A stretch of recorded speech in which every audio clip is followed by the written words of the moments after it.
स्वागत आपका। मैं हूं योगेंद्र। आप देख रहे हैं खास खबर, और खास खबर में हम बात कर रहे हैं एक खास जानकारी की।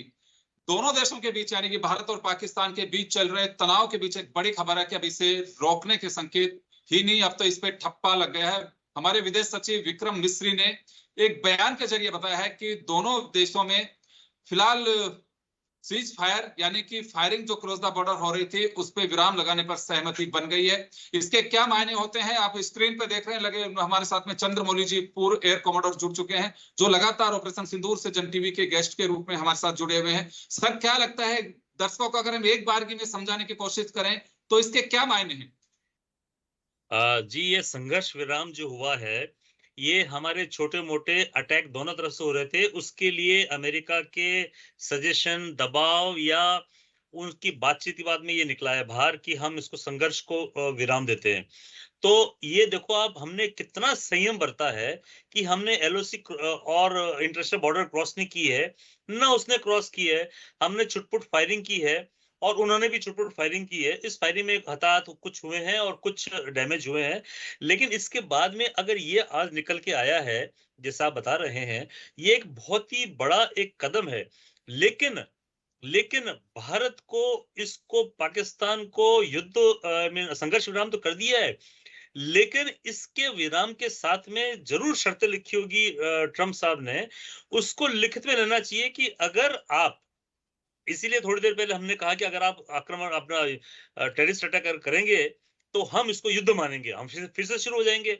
उन्होंने भी कहा होगा कि अब पानी नहीं छोड़ो, हमारा ये पानी छोड़ो। हमने कहा पानी नहीं छोड़ेंगे तेरा। तो कुछ तो इनकी आपस में तो तुम में हुई होगी जब ट्रंप के सामने बैठे हुए थे। उसको पानी चाहिए, हमको चाहिए आक्रमण नहीं करे टेररिस्ट का। तो दोनों के बीच में कुछ तो इसका समझौता हुआ होगा। अब पर ये समझौता अगर ये मायने रखता है कि terrorist attack, terrorist training, terrorist camp, terrorist की भर्ती, टेररिस्ट को लॉन्च, अगर ये मना करता है और उस पर अमन करता है, तब तो ये संघर्ष विराम माना जाएगा। अगर नहीं करता है तो भारत इस बार उसको छोड़ेगा नहीं और बुरी तरह से तोड़ेगा इसको। ये जरूर इसकी बात हुई होगी।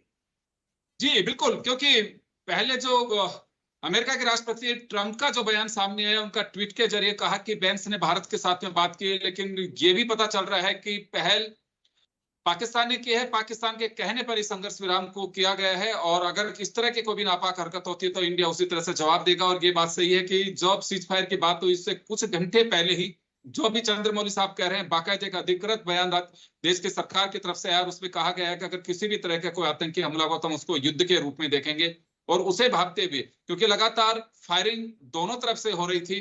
और इवनिंग होते होते पिछले 2 दिन से जिस तरह से ड्रोन गिराए जा रहे थे, हमारे डिफेंस सिस्टम पर अटैक करने की कोशिश की जा रही थी, लेकिन सॉलिड हमारी व्यवस्थाओं के चलते इन तमाम नापाक इरादों को हम ध्वस्त कर रहे थे। लेकिन इसी बीच दोनों तरफ से कहा जा रहा था कि एक युद्ध का रूप ले सकता है, लेकिन भारत में कई मर्तबा इस चीज को सरकार के स्तर पे भी कहा गया और आमजन भी कह रहे थे कि युद्ध किसी भी उसका सॉल्यूशन नहीं है। भारत ने कहा कि हम उन लॉन्च पैड्स और आतंक की फैक्ट्री है उसको तबाह कर रहे हैं, हमारा किसी भी जनहानि पहुंचाने का या डिफेंस सिस्टम को नुकसान पहुंचाने का कोई इरादा नहीं है। लेकिन पहले उधर से जब पहल की गई ऑपरेशन सिंदूर के बाद में, तो जवाबी कार्रवाई की गई और कहा भी गया है कि हमने लाहौर हो या फिर रावलपिंडी हो या कराची हो, जो कार्रवाई की गई है वो जवाबी कार्रवाई की गई है, यानी कि एक्शन का रिएक्शन रहा। सर, ये मान सकते हैं, और इसका एहसास पाकिस्तान को हो गया था कि दूसरे के गोद में बैठ करके हम ज्यादा दिन तक लड़ाई भारत के साथ में नहीं लड़ सकते। जी हाँ, ये जब इसके सभी मिसाइल और ड्रोन जब नाकाम हो गए हैं, तो अब क्या लड़ाई करेगा? ये मेरे को लग रहा था घुटने टेकेगा, लेकिन मैंने आपको ये भी कहा था घुटने टेकने पे भारत को तब एग्री करना चाहिए कि जब ये कहे कि मैं आतंक की फैक्ट्री बंद करूंगा, ये करूंगा, वो करूंगा। ये क्या है कि ट्रंप ने ये उसके कहने पे पाकिस्तान जरूर पहुंचागा वहां पे, साहब हमारा युद्ध विराम करो, क्योंकि वो टूट रहा है और बुरी तरह से टूट रहा है। तो ये हो गया। लेकिन मैं आपको ये बताऊं कि आर्मी, ये तो पॉलिटिकल गेम है। पॉलिटिकली दोनों देश के शीर्ष जो नेता है, प्रधानमंत्रियों ने बात की है, ट्रंप के शीर्ष नेता अमेरिका से। ये आर्मी कैसे इसको मान गई है, या आर्मी को कैसे क्या हुआ? क्योंकि आर्मी तो क्या है कि उनके तो खून में लगा हुआ है, हम तो करेंगे। तो अगर ये आर्मी, अब देखो आर्मी के और पॉलिटिशियन के झगड़े होंगे, जो आर्मी कहेगी हम तो लड़ रहे थे, हमने क्यों उसको सीजफायर किया, हम तो ऐसे तोड़ते वैसे तोड़ते। तो अब देखने वाली बात ये है कि अभी आर्मी और पॉलिटिशियंस के बीच में पाकिस्तान में क्या होता है, और किस तरह से ये मोड़ जो संघर्ष विराम का जो सीज फायर का जो हुआ है किस तरह से मोड़ लेता है, अभी देखना इसको जरूरी है। आप इसको कल की न्यूज में कवर करेंगे, देखते हैं कि क्या वहां पे होता है। बिल्कुल, लेकिन इसी बीच एक बड़ी खबर आ रही है कि एमओडी मिनिस्ट्री ऑफ डिफेंस की प्रेस कॉन्फ्रेंस है कुछ देर बाद। इसमें पूरी चीज का एक तरह से खुलासा कहेंगे कि क्या कुछ सामने निकल करके आएगा, क्योंकि भारत ऐसे किसी भी उसमें ना बहकाव में आने वाला, ना किसी के लालच में आने वाला है, कहीं ना कहीं अपनी शर्तों के साथ। क्योंकि भारत की एक ही शर्त रही है कि आतंक की फैक्ट्री को बंद करिए। अजहर मसूद और शाहिद हाफिज को आप हमें सौंपिए, उसके साथ में आपका हमारे साथ में कोई किसी तरह का नहीं। एक ही लड़ाई है कि आतंक की फैक्ट्री को किस तरह से बंद किया जा सकता है हमारे साथ में। तो चलिए एक ब्रीफिंग हमारे साथ में आएगी। हमारे एक्सटर्नल अफेयर्स मिनिस्टर ने भी कहा है कि भारत और पाकिस्तान के बीच सहमति बन गई है सीज फायर की। तो अब तक ये बड़ी खबर इसे कही जा सकती है, इस वक्त की बड़ी खबर कि भारत और पाकिस्तान के बीच सहमति बन गई है सीज फायर की। तो चंद्रमौली साहब, जिस तरह से आप बता रहे हैं कि अभी भी कुछ, क्योंकि देखिए वहां पे भी अलग तरह की चीजें हैं। जनरल मुनीर को लग रहा था कि मेरी कुर्सी हिल सकती है, और ये पहली बार होगा कि तख्ता पलट अगर डिफेंस में होता है, यानी कि सेना में तख्ता पलट हो रहा है, तो ये हमेशा के लिए एक लीक बन जाएगी कि तख्ता पलट सरकार का नहीं, सेना में भी हो सकता है। वहां विद्रोह की स्थिति बन रही थी कि जनरल मुनीर ने अपना एजेंडा सीधा करने के लिए इसे युद्ध के रूप में झोंकने की कोशिश कर रही है। पाकिस्तान की ओर से कई बार इस तरह के भी क्लू मिले, वहां के बयानों से भी जाहिर हुआ कि पहलगांव की जो घटना को अंजाम दिया गया उसके पीछे का मास्टरमाइंड खुद मुनीर भी है। और अब कहीं ना कहीं वो घिरते नजर आ रहे हैं, तो उनको एहसास हुआ कि अब चलिए हमारे साथ में पूर्व लेफ्टिनेंट जनरल एसपीएस कटेवा साहब भी जुड़ गए। सर कटेवा साहब, किस तरह से देखते हैं सीज फायर की बात सामने आई है और अधिकृत बयान भी सामने आ गया अब तो? योगेंद्र जी, जैसे मैं कल भी बता रहा था एक और दूसरी चैनल पे भी, कल व्हाइट हाउस के प्रेस सेक्रेटरी ने एक इंफॉर्मेशन दी थी कि ट्रंप एडमिनिस्ट्रेशन चाहता है कि डी एस्केलेशन हो, और ये लड़ाई किसी भी देश के हित में नहीं है और दुनिया के हित में नहीं है। खास करके ऐसे समय जब यूक्रेन और रशिया में लड़ाई चल रही है और जो साउथ एशिया का पूरा टर्मोइल में है, हमास के इतने सारे जो वेस्टर्न कोस्ट है और वो जो गाजा स्ट्रिप के तो पूरी बर्बाद हो चुकी है, और इजराइल सब देशों से आपस में उनकी लड़ाई चल रही है। ईरान और अमेरिका के बीच का टेंशन चल रहा है उनके न्यूक्लियर फैसिलिटीज के बारे में, और बांग्लादेश का भी हालत खराब हो रखी है। तो ऐसे समय में ये लड़ाई जो फुल फ्लेज लड़ाई किसी के हित में नहीं थी, और क्योंकि पहले अमेरिका ने ये बोला था कि हमें कोई इसका लेना देना नहीं है, पर आज सुबह एक सिग्नल आ गए थे, क्योंकि सुबह सुबह अमेरिका के फॉरेन मिनिस्टर ने हमारे फॉरेन मिनिस्टर से बात की और पाकिस्तान के आर्मी चीफ जनरल मुनीर से बात की। आप सोच सकते हैं कि किसी अमेरिका का फॉरेन मिनिस्टर देश के प्रधानमंत्री से बात नहीं कर रहा है और किसी सेना अध्यक्ष से बात कर रहा है। तो आज आप सोच सकते हो कि वहां आर्मी चीफ की कितनी क्या हैसियत है और उनका पॉलिटिकल पावर कितना ज्यादा है। चाहे वो प्रधानमंत्री नहीं हो, परंतु वो रिमोट कंट्रोल उनके पास। इन दोनों की बातचीत के बाद आज 3:30 बजे दोनों, क्योंकि मैं एक बात और थी कि हिंदुस्तान का ये पॉलिसी है कि किसी की मध्यस्थता हमको बायलैटरल इश्यूज में नहीं चाहिए। हमारी कंसिस्टेंट पॉलिसी है कई सालों से। हमें बायलैटरल इश्यूज के बारे में, भारत और पाकिस्तान के बीच में हमें किसी की मध्यस्थता नहीं चाहिए। तो ये हमको ये कि अमेरिका ने इसको डायरेक्टली मध्यस्थता करने की कोशिश की, ये हमें एक्सेप्टेबल नहीं है। और इसीलिए फिर 3:30 बजे एक हॉटलाइन होती है योगेंद्र जी, जो सारी लाइनें कम्युनिकेशन की बंद हो सकती हैं, परंतु जो डीजीएमओ है, डायरेक्टर जनरल मिलिट्री ऑपरेशंस, इसकी हॉटलाइन इंडिया और पाकिस्तान के बीच में हमेशा चालू रहती है। वो हॉटलाइन है जो कभी भी लड़ाई होती है तो भी उसे डिस्कनेक्ट नहीं किया जाता है। उसके ऊपर पाकिस्तान के डीजीएमओ और इंडिया के डीजीएमओ की बात हुई। पाकिस्तान के डीजीएमओ ने सीज फायर का ऑफर किया और वो फिर 5 बजे से सीज फायर लागू करने के लिए हमारी फौज भी और हमारी सरकार भी मान गई है। एक बात याद रखिए योगेंद्र जी, जो लड़ाई होती है फुल फ्लेज लड़ाई के अंदर, चाहे हम जीते चाहे या जो हारने वाला है वो तो बिल्कुल ही बर्बाद है, पर जीतने वाला भी उसको भी फाइनेंशियली इकोनॉमिकली बहुत बड़ा एक, बिल्कुल वो देश काफी साल पीछे चला जाता है। जो अब तक की मेहनत होती है वो तबाह हो जाती है। अगर ये कहें लड़ाई किसी के लिए भी अच्छी नहीं, दो पड़ोसियों की भी अच्छी नहीं, दो देशों की बहुत बड़ी बात है। हाँ, और दूसरी बात क्या है कि बोलते हैं कि लड़ाई में किसका फायदा है? लड़ाई में सिर्फ जो हथियार बनाने वाली कंपनियां हैं उनका फायदा है। तो जो आम मैन्युफैक्चरर्स हैं, हवाई जहाज बना रहे हैं, फाइटर्स बना रहे हैं, वेपनरी बना रहे हैं, उनके हथियार बिकते हैं लड़ाई में, उनको तो जरूर फायदा होगा। परंतु हमारे को लंबी लड़ाई में हम कम से कम 10 से 15 साल पीछे चले जाएंगे, और हमारी बढ़ती इकोनॉमी है, हम इतनी अच्छी स्पीड से आगे बढ़ रहे हैं और दुनिया के नंबर 3 इकोनॉमी आने वाले हैं। ऐसे समय में भारत का जो डेवलपमेंट है लड़ाई के कारण बंद नहीं होना चाहिए। दूसरी बात है, लड़ाई की अभी जरूरत नहीं थी, क्योंकि जो हम हासिल करना चाहते थे और पाकिस्तान को एक सीख देना चाहते थे वो दे चुके हैं। हमने पहले ही दिन जब उन पे हमला किया था, तो वो हमला सिर्फ उनके टेररिस्ट इंफ्रास्ट्रक्चर को बर्बाद करना, उनके कमांड एंड कंट्रोल स्ट्रक्चर को बर्बाद करना, उनके सरगनाओं को मार गिराना था। वो हमने काफी हद तक हासिल कर लिया है।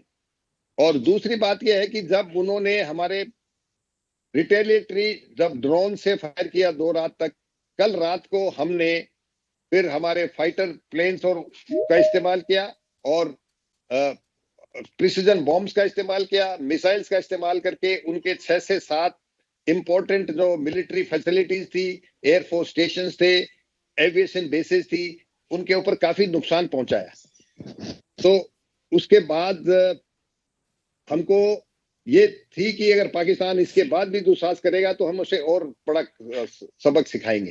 पर इससे पहले उसके ऊपर पाकिस्तान का डिप्लोमेटिक प्रेशर आया है, अमेरिका का डिप्लोमेटिक प्रेशर आया है। आज सुबह अमेरिका के फॉरेन मिनिस्टर ने उनको बात करके समझाया है और उसके बाद ये सारे डेवलपमेंट हुए हैं। बिल्कुल सर, अभी एक बड़ी अपडेट ये है कि 12 तारीख को यानी कि 12 मई को दोनों डीजीएमओ के बीच और चर्चा होगी, और इसी बीच अजीत डोभाल प्रधानमंत्री से मिलने पहुंचे हैं। एस जयशंकर ने कहा है कि जो फायरिंग हो रही है उस पे दोनों देशों की सहमति के बीच, क्योंकि जैसे अभी जनरल कटियार भी बता रहे हैं कि मध्यस्थता भारत किसी की बर्दाश्त नहीं कर सकता, क्योंकि अगर कहीं कुछ है तो पाकिस्तान करे, लेकिन पहल अगर किसी की भी तरफ से की गई हो तो एक अच्छी बात कही जा सकती है। लेकिन दोनों देशों के बीच, दोनों के डीजीएमओ के बीच में सीधी वार्ता हुई है और वार्ता के साथ ही ये सॉल्यूशन निकला है। और एक बड़ी खबर आज की इसको कह सकते हैं हम कि जिसकी और दुनिया की नजरें टिकी हुई है, लेकिन अब सबकी निगाहें इस ओर भी टिक गई हैं कि दोनों देशों के बीच सीज फायर पर सहमति बन गई है और 12 तारीख को एक बार फिर से चर्चा होगी। चलिए, विभूति मंगल जी हमारे साथ में जुड़ी हुई है, लगातार ऑपरेशन सिंदूर के बाद से जन टीवी के साथ जुड़ी रही हैं। मैम, आपके पास में आना चाहूंगा। सीज फायर की बात आ चुकी है और इस पे अधिकृत रूप से बयान भी आ चुका है, चाहे एक्सटर्नल अफेयर्स सेक्रेटरी का हो या फिर हमारे एक्सटर्नल अफेयर्स मिनिस्टर का ट्वीट हो। तो किस तरह से देखा जाए इसे? हमें अभी भी कहीं केयरफुल रहने की आवश्यकता है, या तो हमें भरोसा करना चाहिए कि चले आतंकी फैक्ट्री चलाने वाला कहीं अपनी गलतियों को सुधारने के लिए जहमत उठा रहा है या फिर उस दिशा में जा रहा है? नहीं, मुझे नहीं लगता कि हमें भरोसा करना चाहिए। ये सीज फायर सिर्फ इसलिए हुआ है क्योंकि पाकिस्तान ऑलरेडी डेट में डूबा हुआ है। आईएमएफ ने किसी वजह से फंड अलॉटमेंट के लिए हाँ कर दिए, पर प्रेशर जरूर बना होगा। बैक चैनल से लगातार प्रेशर बनाया जा रहा है। जैसा कि हमने देखा था F-16 का इस्तेमाल नहीं करना चाहिए था भारत के अगेंस्ट, तो उस चीज का भी लगातार प्रेशर था। उन लोगों ने हर भरपूर कोशिश करी कल रात से लेके आज सुबह तक लगातार, और उन्होंने जितने भी अटैक्स किए भारत पे सब उनको खात्मा कर दिया गया। इंटरनेशनल कंट्रीज की तरफ से लगातार उन पे प्रेशर था। फंड्स उनके पास है नहीं, अंदर से नागरिक उनके परेशान हैं और तख्ता पलट करने की बातें चल रही हैं। अभी तक ऑफिशियल कंफर्मेशन नहीं आई है, बट मिलिट्री लीडरशिप में भी तख्ता पलट होने की बातचीत चल रही है। तो मुझे लगता है पाकिस्तान ने सिर्फ ये अंडर प्रेशर में आके डिसीजन लिया है कि सीज फायर हम कर लेते हैं। भारत तो शुरू से यही चाहता है कि हमें किसी तरीके का कोई वायलेंस नहीं चाहिए, शांति प्रिय देश है। पर अगर हम कोई सी भी हिस्ट्री उठा ले, इन जनरल भी बिना वॉर के टाइम पे भी पाकिस्तान हमेशा से सीज फायर वायलेशन करता रहा है लाइन ऑफ कंट्रोल पे। तो मुझे नहीं लगता कि हमें खुशी मनाने की जरूरत है, अपनी चौकसी हटाने की जरूरत है। ऑल्सो जो उन्होंने टेररिस्ट वहां पाल के रखे हुए, ये सीज फायर उन पे लागू नहीं होता है। ना तो जैश ए मोहम्मद, ना लश्कर तैयबा इस बात को मानते हैं कि सीज फायर जैसी कोई चीज है। तो हमें तो हमारी चौकसी अभी भी लगातार रखनी होगी। हमें नहीं पता कि पाकिस्तानी हुक्मराना इस बात को कितना मानते हैं, और दूसरा जो उन्होंने वहां पे टेररिस्ट पाल रखे हैं वो तो इसको कतई नहीं मानेंगे। तो हमारी तरफ से ये माना जा सकता है, अगर भरोसा ये माना जा सकता है अगर भरोसा ही होता तो ना सिंधु जल समझौते को हमें खत्म करना पड़ता, या शिमला समझौता जो है जिसका मकसद ही यही था कि दोनों देश चैन से रह सकेंगे, एक दोस्ती, भाईचारा और सद्भावना की भूमिका में रहेंगे। जब उसे ही नहीं माना जा रहा है तो यकीन नहीं कर सकते कि बड़ी वजह ये मान सकते हैं। बिल्कुल। शिमला एग्रीमेंट को कितने साल हो चुके हैं, फिर भी हर थोड़े टाइम में ये सीज फायर वायलेशन लगातार वेस्टर्न सेक्टर पे, नॉर्दर्न सेक्टर पे लगातार होते रहता है। और इस बार अगर हम आतंकी हमले से पहले देखें तो भी छुटपुट सीज फायर लगातार चल रहे थे। उसके बाद जब 15 दिन का एक पीरियड था जब तक भारत नेगोशिएट करने की कोशिश कर रहा था कि आप लोग एक्शन लो ताकि हमें एक्शन ना लेना पड़े, उसके बावजूद भी वहां पे सीज फायर हमारा मतलब वायलेशन होने के साथ साथ शेलिंग और मोर्टर इंडिया की तरफ लगातार बढ़ रहा था और टेररिस्ट के अगेंस्ट एक्शन नहीं हो रहा था। तो अभी ये क्यों माने हैं ये तो यही जानते, पर सिर्फ इतना लगता है कि ये सिर्फ दबाव की वजह से थोड़ा टाइम के लिए भी शांत हुए हैं। पर पाकिस्तान के जो भी फिलहाल पॉलिटिकल लीडरशिप या मिलिट्री लीडरशिप जब तक चेंज नहीं होती, मुझे नहीं लगता हमें जरा भी भरोसा करना चाहिए या अपनी चौकसी हटानी चाहिए। जी चंद्रमौली जी, अब तक का एक्सपीरियंस क्या कहता है? जी, मैं आपको इसमें इंटरप्ट करना चाहता था कि जिस तरह से विभूति ने बताया हमें खुशी मनाने की जरूरत नहीं है। मैं आपको बताता हूँ, सबसे पहले चीज अभी आर्मी और पॉलिटिकल जो है पाकिस्तान में, इनके बीच में भी तनातनी होगी, आर्मी और आर्मी के बीच में होगी। इसको देखना है अगले 2-3 दिन में क्या मोड़ लेती है। दूसरी चीज, आका अभी भी जीवित हैं, आका के ट्रेंड जो है बंदे वो भी जीवित हैं, वो इधर उधर छुप गए हैं, जो बच गए हैं वो जीवित हैं। ये आका जैसे इन्होंने बताया हुआ है, आका ये एक्सेप्ट नहीं करते कि ये सीज फायर वगैरह हुआ है, तो ये जीवित हैं। और तीसरी चीज, जनता का प्रेशर कि हमारा तो तोड़ दिया उन्होंने, तुम्हारा तोड़ दिया, तुमने क्या किया, तुम तो निकम्मे हो, आर्मी क्या करती है, बेकार खाती पाती, इस तरह की जो बातें करते हैं वो। तो योगेंद्र जी, 3 चीज का ध्यान रखिएगा जो इनकमिंग में आपको फिर से हमको डिबेट में बुलाना पड़ेगा। डिबेट होगी क्यों कि army versus army, army versus politics and आतंकवादी जो भी जीवित है वो कहेंगे भाई साहब हमें क्यों परेशान कर रहे हो, हम तो करेंगे अपना काम, करेंगे, कर लो जो करना है, ये वो होगा। अब ट्रम्प साहब ने जो हमको करा दिया बड़ी खुशी की बात, इसीलिए हमने डिस्कस किया था युद्ध विराम नहीं संघर्ष विराम है ये, और फिर से हरकत करेगा, वो अभी करेगा, जल्दी करेगा, हरकत करेगा, और हमको फिर से आप बुलाओगे डिबेट के लिए, ये कैसे हुआ है। जी बिल्कुल बिल्कुल, आप सही कह रहे हैं कि किसी को भरोसा नहीं हो पा रहा है, क्योंकि शिमला समझौते की मूल जड़ी यही थी कि शांति और सद्भावना से दोनों देश रहेंगे। चलिए, हमारे साथ किरोड़ी सिंह जी जुड़ गए हैं, विदेश मामलों के जानकार हैं। सर, सीज फायर पर ऐलान हो गया, पाकिस्तान के डीजीएमओ ने हमारे डीजीएमओ से बात की है, और उसके बाद में विदेश मंत्रालय ने छोटी सी ब्रीफिंग के जरिए कह भी दिया गया है कि दोनों देश के बीच संघर्ष विराम हो गया है। 12 तारीख को यानी कि 12 मई को एक बार फिर से चर्चा होगी। तो क्या भरोसे करने की बात है अभी इस पे? अनम्यूट करिए करोड़ी सिंह जी, आपके यहाँ से म्यूट है, सिस्टम म्यूट है, अनम्यूट करिए। म्यूट किया है, जब अनम्यूट आप करिए, मैं वापस लौटूंगा आपके पास में। मैं जनरल कटेवा का रुख करना चाहूंगा। तब तक सर, भरोसा नहीं हो रहा, विभूति को नहीं हो रहा, और ना चंद्रमौली जी को हो रहा है। इनका कहना है कि भरोसा करना नहीं चाहिए, भरोसे के लिए ही तो चीजें बनाई गई थी, लेकिन पाकिस्तान हर बार इसी तरह से मुकर जाता है, या सबूत देने के बावजूद भी अपनी हरकतों से बाज नहीं आता है।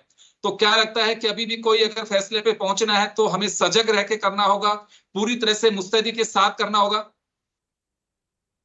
हाँ, इसमें कोई शक नहीं है कि हमारे जो सीमाओं पे जो हमारी सेनाएं हैं वो हमेशा सजग रहती हैं। और योगेंद्र जी, आपको एक बात बता दूं कि जो हमारे नेबर हैं वो हमारे नेबर वो ही रहेंगे। हम अच्छे नेबर, अच्छे पड़ोसी नहीं ला सकते।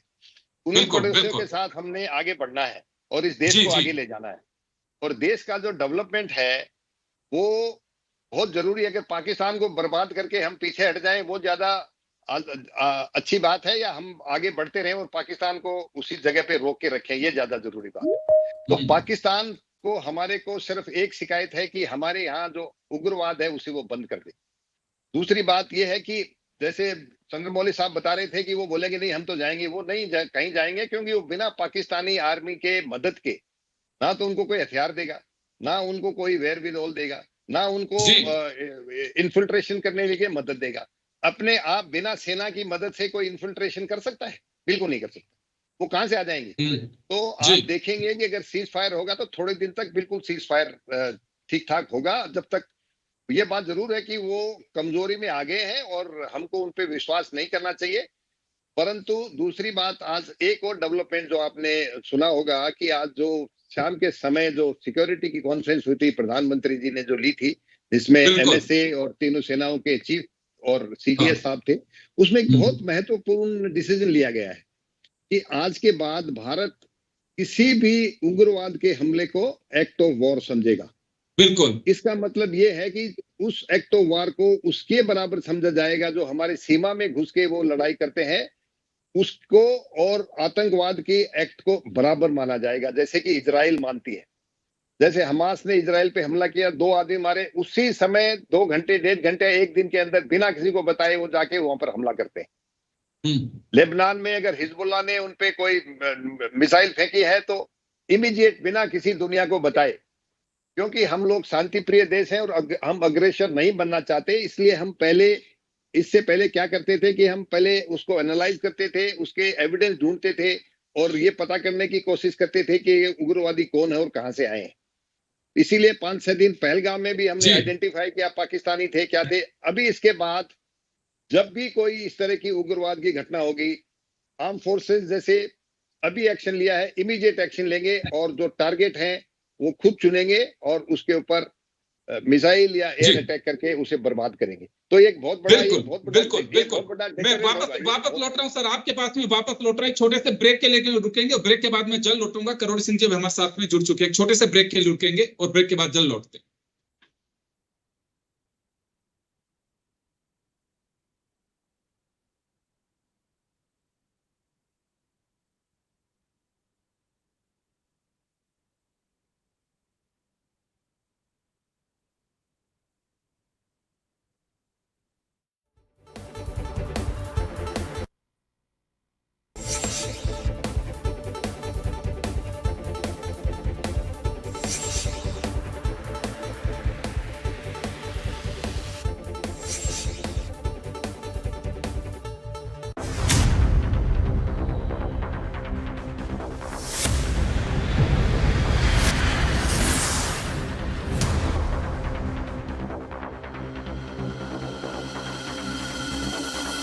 एक बार फिर आपका स्वागत है। आप देख रहे हैं हमारी विशेष पेशकश खास खबर में। ऑपरेशन सिंदूर और सिंदूर ऑपरेशन ही नहीं उस मुकाम तक पहुंचा है कि पाकिस्तान को सीज फायर के लिए तैयार होना पड़ा।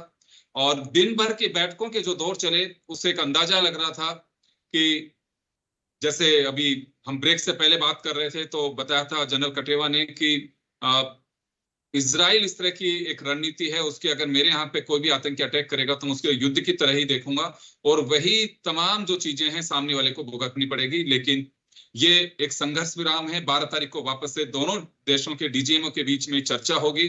पाकिस्तान के डीजीएमओ ने भारत के डीजीएमओ के साथ में चर्चा करके इसे युद्ध विराम के लिए ऐलान किया है।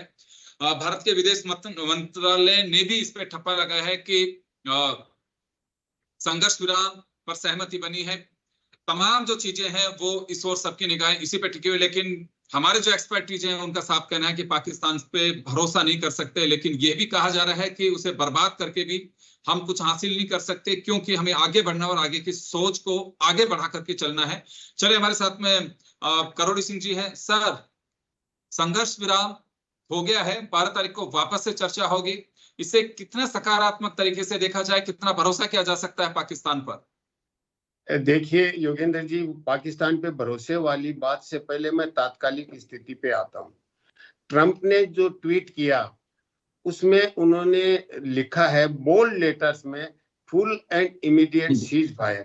तो इसका मतलब ये है कि भारत की लीडरशिप और पाकिस्तान की लीडरशिप से ट्रंप ने डायरेक्ट बातचीत की है और भारत की लीडरशिप ने अपने जो दूसरे कुलीग्स हैं दोनों साइड में उनसे आपस में बातचीत की है, क्योंकि कोई एक लीडर ये सिंह साहब मैं रोकना चाहूंगा एक बार के लिए। चलिए, डिफेंस की प्रेस कॉन्फ्रेंस शुरू हो चुकी है और हम सभी सुनेंगे उसको कि क्या कुछ, क्योंकि ये बहुत महत्वपूर्ण प्रेस कॉन्फ्रेंस है। जी। Misinformation that is being undertaken from the other side, and as a professional military organization, we thought it is also our duty to dispel those misinformation aspects, as also state the facts of the case as they stand. Towards that, I will now hand over to my colleague, Colonel Qureshi. नमस्कार। अब मैं आपको पाकिस्तान की miss information campaign के बारे में अवगत कराऊंगी। पहला, पाकिस्तान ने यह क्लेम किया कि उसने अपने JF-17 से हमारे S-400 व ब्रह्मोस मिसाइल बेस को नुकसान पहुंचाया, जो कि बिल्कुल गलत है।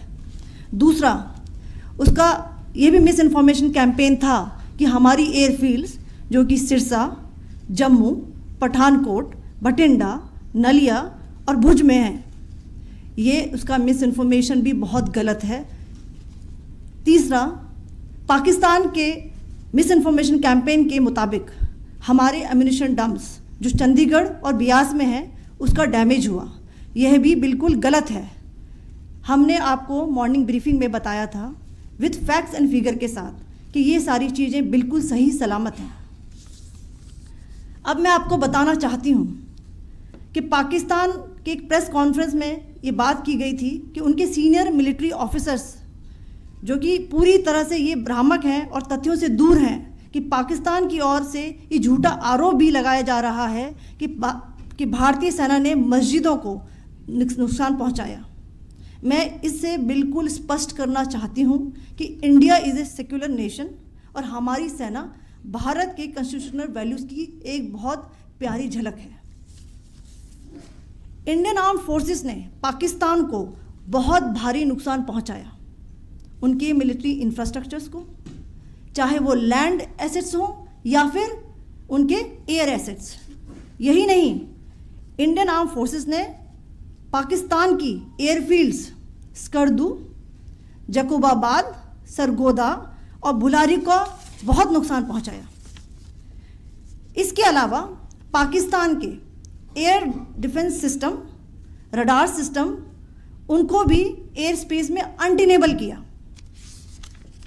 यह भी बताना चाहती हूँ कि लाइन ऑफ कंट्रोल के पास पाकिस्तान के command and control logistic installations और उनके मिलिट्री इंफ्रास्ट्रक्चर्स, मिलिट्री पर्सनल्स का इतना भारी नुकसान हुआ कि पाकिस्तान की ऑफेंसिव व डिफेंसिव कैपेबिलिटी को नष्ट कर दिया गया। अंत में मैं फिर से ये बात दोहराना चाहूँगी, इंडियन आर्म फोर्सेस पूरी तरह से तैयार है, सतर्क है और भारत की संप्रभुता और अखंडता की रक्षा के लिए पूरी तरह से कमिटेड है। धन्यवाद। जय हिंद।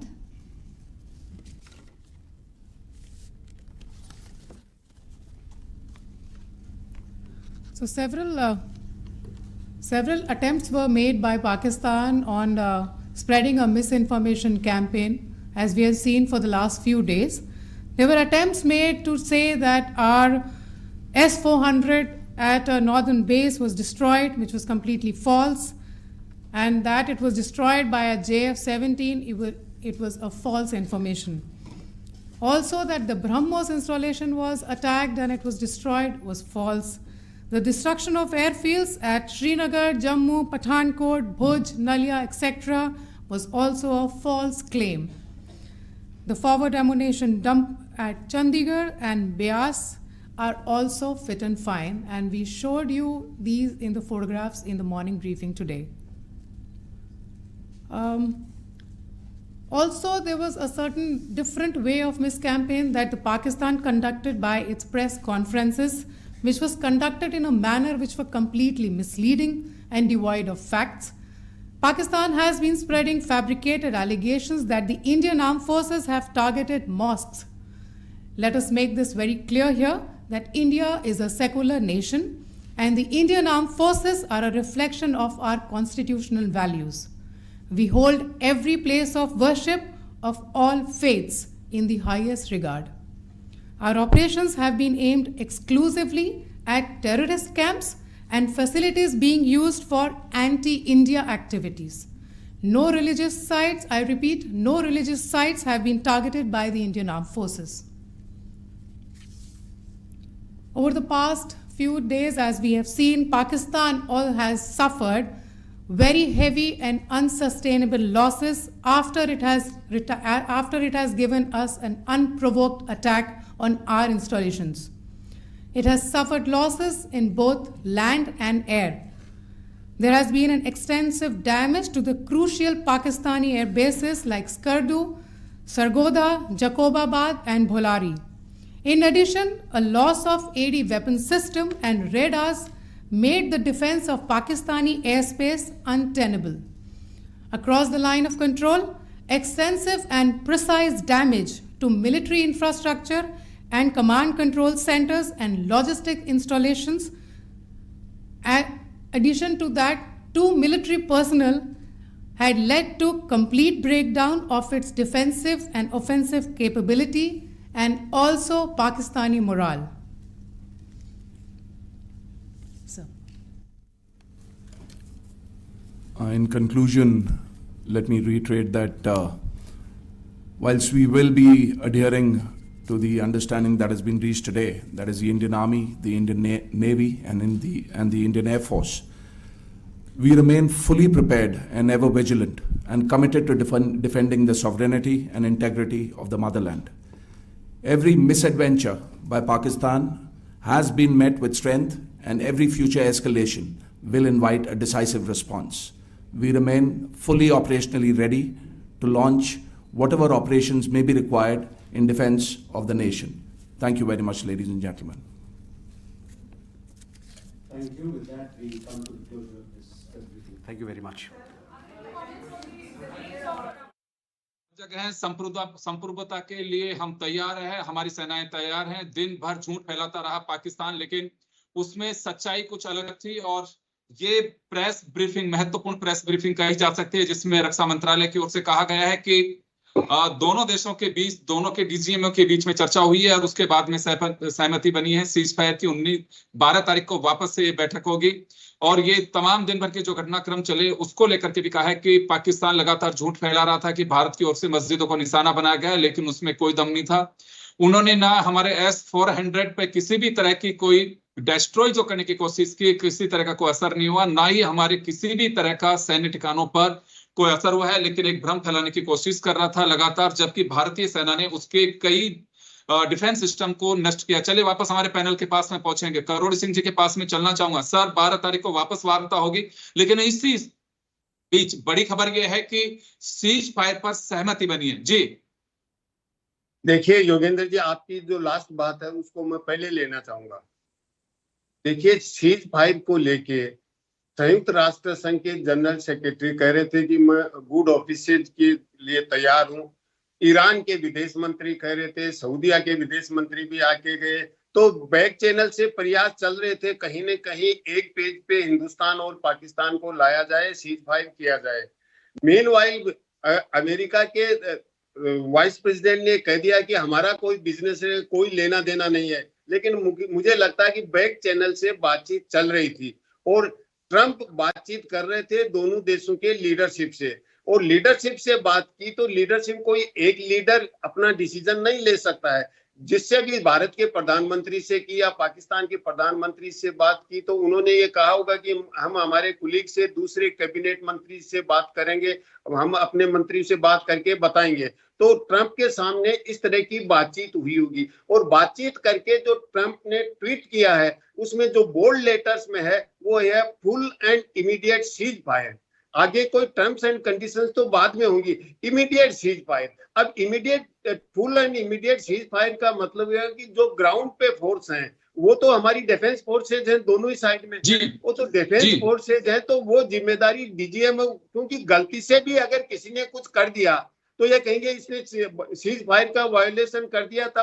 पॉलिटिकल लेवल पे तो एग्रीमेंट हो गया था सीज फायर का, तो डीजीएम को ये जिम्मेदारी थी कि आप इसको इंश्योर करें कि कंप्लीट सीज फायर हो। तो अब सीज फायर हो गया। अब पॉलिटिकल लेवल पे जो बातें हुई हैं वो और उनका गहन तरीके से मंथन होगा। और जो अभी आप प्रेस कॉन्फ्रेंस सुना रहे थे उसमें भारत की बहुत सी संवेदनशीलताएं हैं, वो बताई भाई इतना आरोप लग रहा है, ये नुकसान हुआ, पाकिस्तान भी ऐसी ही बातें कहेंगे।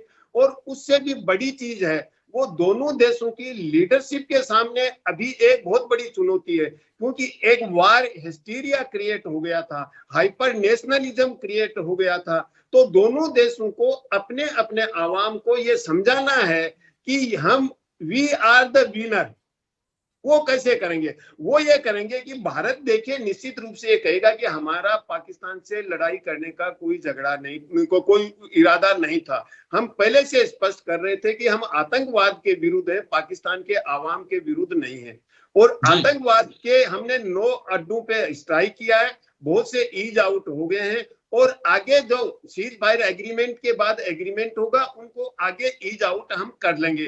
तो भारत के आवाम को यह संतुष्टि हो सकती है कि भारत जो प्रयास कर रहा था वो आतंकवाद के अगेंस्ट में था।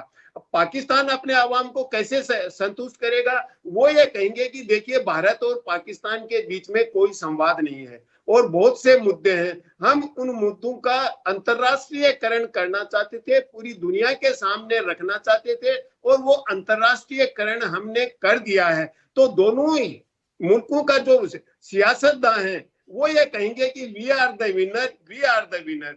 अब जो सीज फायर हो गया, अब एक बातचीत का सिलसिला शुरू होगा। जो हमारे अभी प्रेस कॉन्फ्रेंस में बताया कि भारत की तरफ से ये बातें हैं, पाकिस्तान ने ये अफवाह फैलाई, ये किया, या इसका इतना नुकसान हुआ, उसमें मस्जिद का भी नाम आया कि मस्जिद को नुकसान किया है।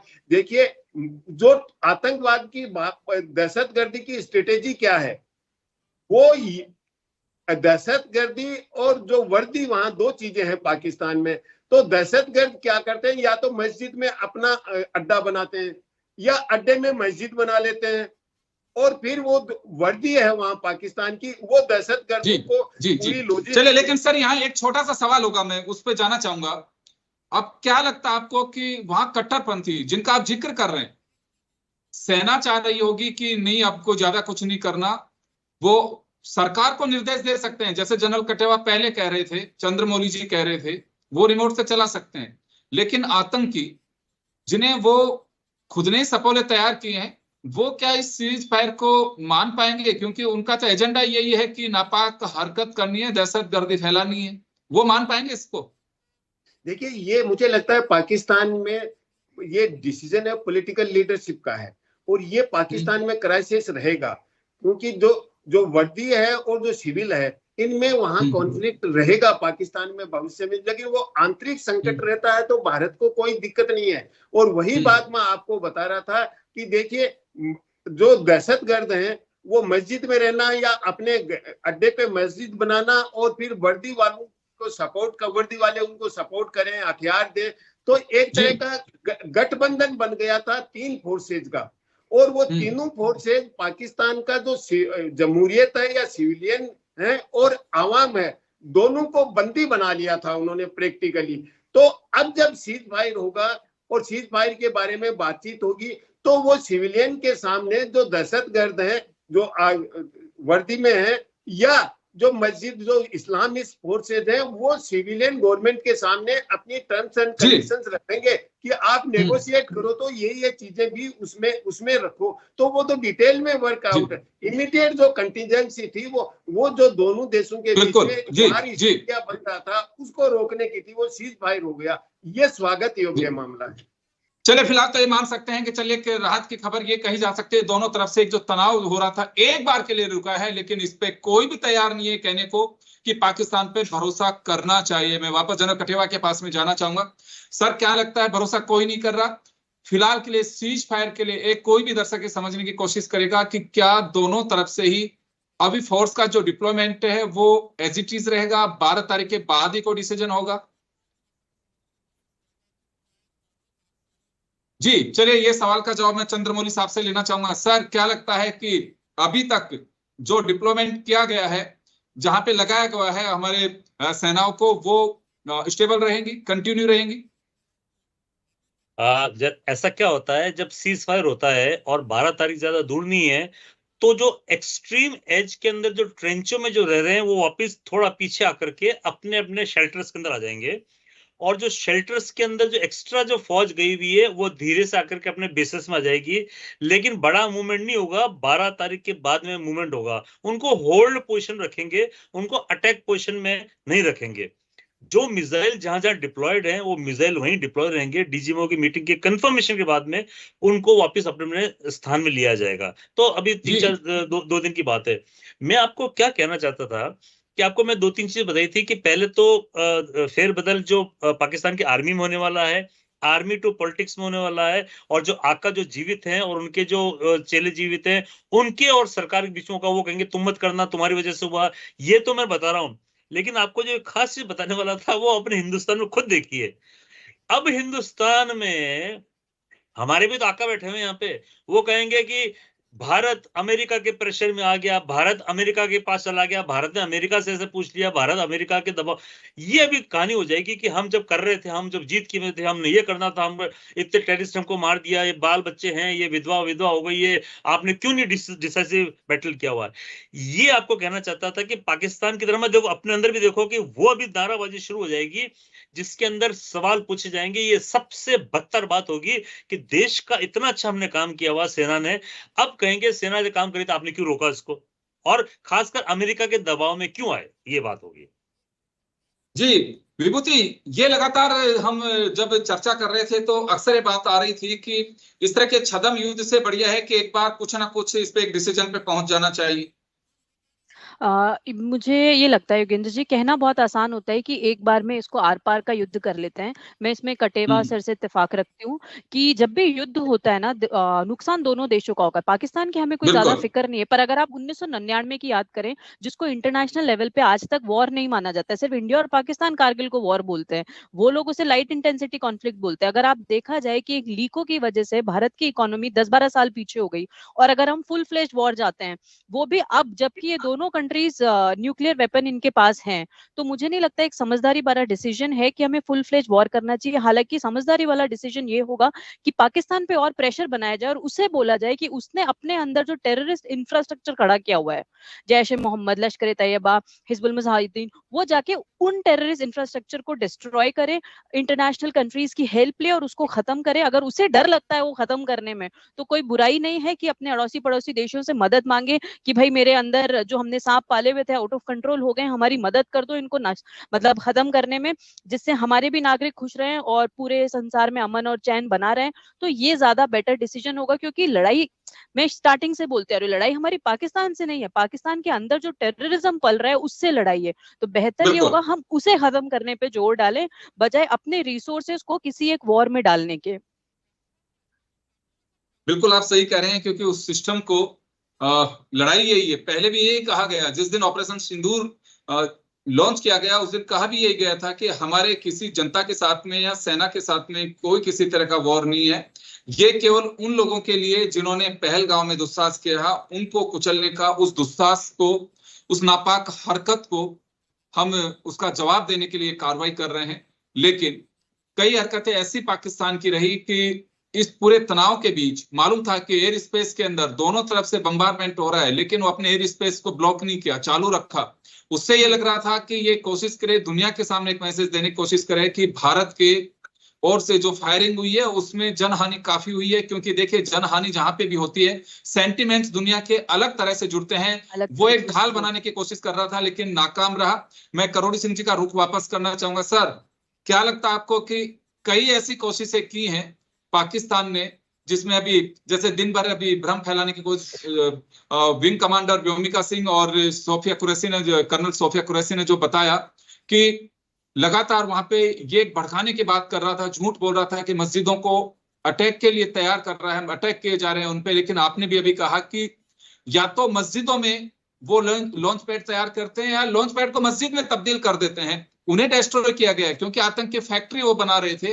तो ऐसी कुछ चीजें अभी हैं, उन्हें मैनेज करने की, आप कह रहे हैं कि पॉलिटिकल डिसीजन हो सकता है ये, तो उन्हें मैनेज करने की अभी कहीं बात आएगी, क्योंकि उनका केवल और केवल काम यह है, उनका वजूद इसी से टिका हुआ है। तो वो ढुलमुल होगा तो यहाँ कहीं अभी दिक्कत आ सकती है। हमें और सजग अभी रहने की जरूरत है कि एक बार के लिए मान लेते हैं कि चले सीज फायर हो गया, दोनों देशों में चर्चा हो चुकी है। देखिए, जैसा विभूति ने कहा कि भारत की लड़ाई पाकिस्तान के आवाम से नहीं है, पाकिस्तान की सेना से भी नहीं है, और इसीलिए भारत ने जो 9 जगह स्ट्राइक किया था, पाकिस्तान के डिफेंस एस्टेब्लिशमेंट को स्ट्राइक ही नहीं किया था। केवल जो दहशतगर्दी के अड्डे थे उन्हीं को स्ट्राइक किया था।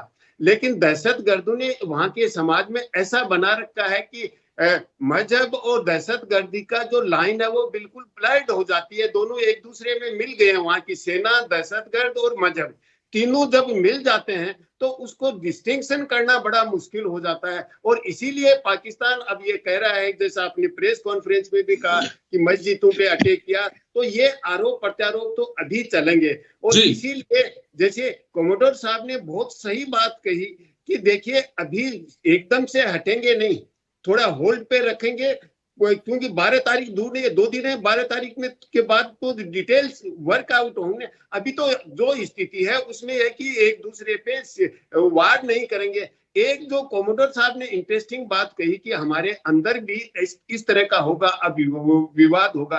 देखिए सेना को लेके कोई विवाद नहीं होगा। मुझे नहीं लगता कि कोई भी पॉलिटिकल ग्रुप या कोई भी समूह सेना पे कोई अंगुली उठाएगा।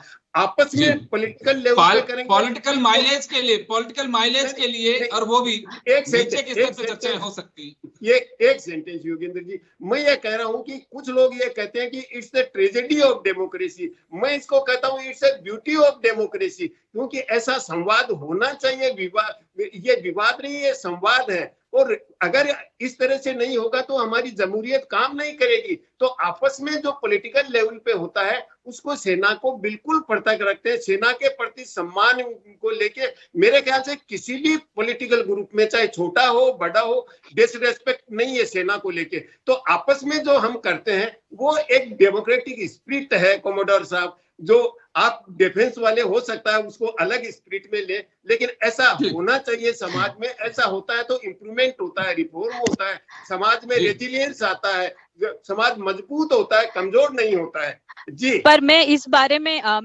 में चंद्रमौली सर का साथ देना चाहूंगी, क्योंकि जब बालाकोट के टाइम पे इंडिया ने स्ट्राइक किया और उसके बाद हम रुक गए, एक स्ट्राइक करने के बाद, आप मानेंगे नहीं, मेरा व्हाट्सएप, फेसबुक, मेरा फोन लगातार इस बात से बज रहा था कि तुम फौजियों के सैलरी किस बात की लेते हो कि बस एक बार स्ट्राइक करके पीछे हट गए, तुम डरते हो, तुमने यूनिफॉर्म किस लिए पहनी। और ये कोई बाहर वाला नहीं बोलता है, ये हमारे भारतीय नागरिक बोलते हैं। तो जो चंद्रमौली सर कहना चाह रहे थे, उनका कहना ये था कि अब हमारी मीडिया को थोड़ा ध्यान देना चाहिए कि ताकि इंटरनल डिस्टर्बेंसेस ना हो, वो अननेसेसरी हमारी फौज पे ये प्रेशर ना बनाए कि वो डर गई हैं और वो लड़ाई नहीं करना चाहते, या फिर उन्होंने वर्दी पहनी है तो उनको मारने भेज दिया जाए या उनको तनख्वाह मरने की मिलती है। ये मैं आपको अपना पर्सनल एक्सपीरियंस बता रही हूँ कि लोग मुझे कह रहे हैं कि तुम्हें पैसे मरने के ही तो मिलते हैं। हम पैसे के लिए डिफेंस में नहीं गए थे, हमारा पैशन था, देश रक्षा में गए थे, इसलिए हम गए थे, और हमारा घर चलाने के लिए हमें पैसे मिलते हैं।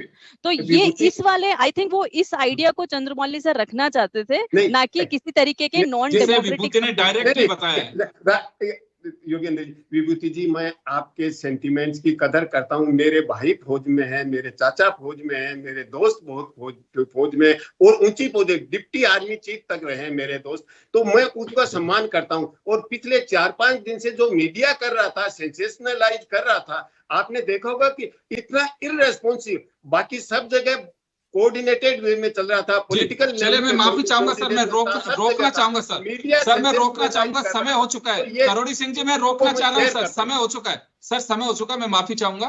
तो चलिए, दोनों देशों के बीच सहमति बनी है, 12 तारीख को वापस से चर्चा होगी। फिलहाल तो ये कह सकते हैं कि एक सीज फायर करके एक बार के लिए रोक दिया गया है फायरिंग को, लेकिन अभी भी भरोसे पे सवाल उठ रहे हैं। और ये भी कहा जा रहा है कि जब पूरी चीजें निकल करके सामने आएंगी 12 तारीख की बैठक के बाद में, तब कुछ कहा जा सकेगा कि क्या कुछ होगा। लेकिन मैं ये जरूर कहना चाहूंगा कि किसी भी तरह की बिना सोचे समझे कहीं पे भी जो पुख्ता चीजें नहीं हो, एक भ्रम फैलाने की कोशिश किसी को भी नहीं करनी चाहिए। ये भी एक तरह से देशभक्ति होगी, क्योंकि आप उस मनोबल को तोड़ने की कोशिश करेंगे अगर इस तरह की बात करेंगे। क्योंकि एक एक्सपीरियंस विभूति और चंद्रमौली जी ने हमारे साथ में जो शेयर किया है, मुझे लगता है ये अधिकार किसी को नहीं है। और सेना में जो लोग जाते हैं, एक मनोदशा समझने की कोशिश करनी चाहिए। उनका अपना एक पैशन है और देश के और राष्ट्र के लिए जाते हैं। अगर ये इस तरह की कोई हरकतें करता है तो मुझे लगता है कि वो लोग भी इसी तरह की हरकतें कर रहे हैं जिनसे हम अपेक्षा नहीं करते हैं। और अगर वो कर रहे हैं तो एक तरह से मैं इसे दुस्साहस कहूंगा। आप सभी का बहुत बहुत शुक्रिया। खास खबर में इतना ही, दीजिए इजाजत, नमस्कार।